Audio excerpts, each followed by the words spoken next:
everybody, my name is Dr. Granada, otherwise known as Dr. Joyful of T&G Wellness, and today I want to talk about diabetes type 2, whether it's an issue of sugar or fat. So diabetes type 2 is at epidemic proportions, and it's something that is near and dear to my heart because many family members have dealt with diabetes. And so what I want to do today is share a little bit about what's really going on and then a couple of things we can do to help. Diabetes type 2 is characterized by elevated blood sugar or elevated blood glucose, right? So there's too much glucose or sugar in the blood, okay? Now, let's examine what happens when we actually eat something. For those of you who know me, you know that I love to eat. And so let's say that I am eating a black-eyed pea croquette. So back in the day, it would have been a salmon croquette. But now that I don't eat meat, I am strictly plant-based. And so it's going to be a black-eyed pea croquette. And they are delicious. So I eat it. It goes into my stomach where it churns. And then it gets into my intestines. And now I'm simplifying. But this is the basic thing that happens. It gets into my intestines, and from there, the glucose from the food now goes into the bloodstream. So now we've got glucose in the blood. Not a problem, not a problem. The only time it becomes a problem is if it stays in the blood instead of getting into the cell where it's supposed to do its work. So how does that happen? Well, while I am chowing down on my black-eyed pea croquette, my amazing pancreas is like, what? There is some food in the system. So the pancreas secretes insulin. So now we've got glucose in the blood and we've got insulin in the blood. So what does the insulin do? The insulin binds to a receptor on the cell. And through a series of reactions, it actually opens up a door or a channel on a different part of the cell for the glucose to go into the cell to do the work. So the glucose is no longer in the blood, but it's in the cell. So what is diabetes type 2? It is when the glucose that's in the blood cannot get into the cell. So it's in the blood, which causes high blood sugar. Well, what causes the insulin to not be able to get the door to open so that the glucose can enter the cell? Well, insulin resistance is a thing, and there is one thing that can promote that. Dare I say it, it's fat. So, if there is excess fat, and again I'm simplifying, but in general, if there is excess fat, then the insulin cannot bind effectively to the receptor. The reactions inside the cell cannot occur, and the door that opens up to let the glucose in, it doesn't open. So the glucose stays outside of the cell. Well, what's the big deal? So you've got a little extra glucose in your blood.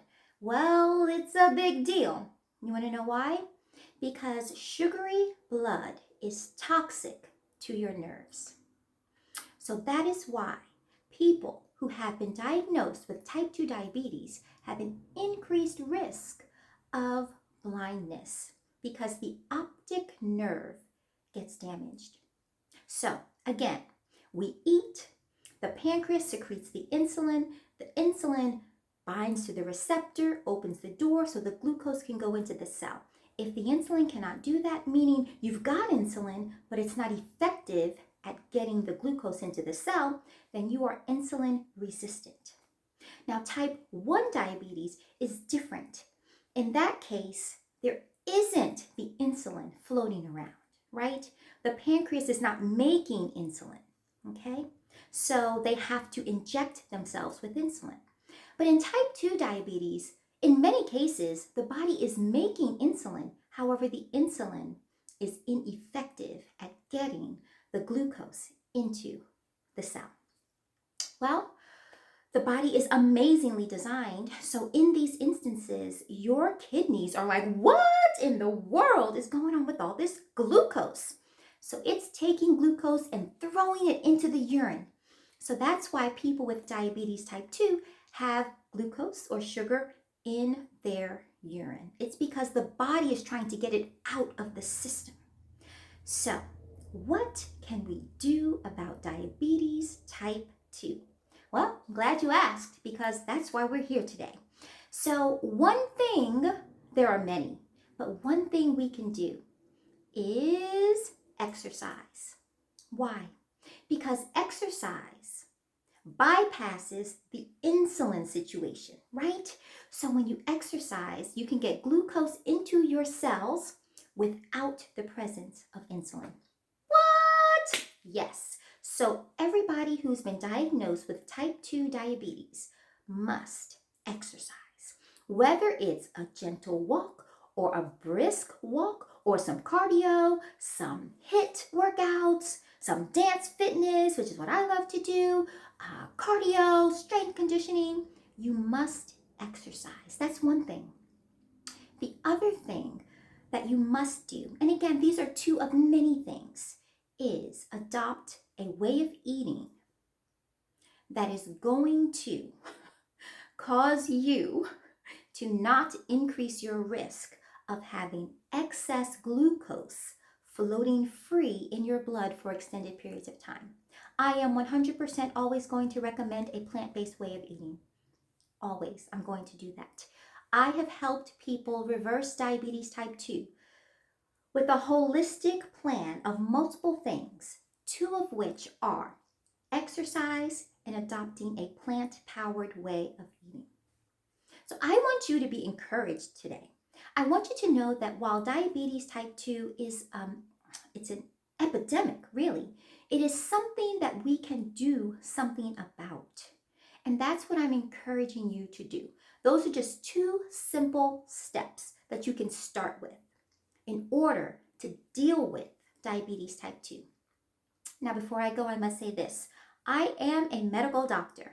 However, I am not your medical doctor. So this video is for informational purposes only. However, if you would like to hear more, please subscribe, like, comment, and share so that we all can get healthier together. Until next time, stay joyful no matter what, and stay grateful.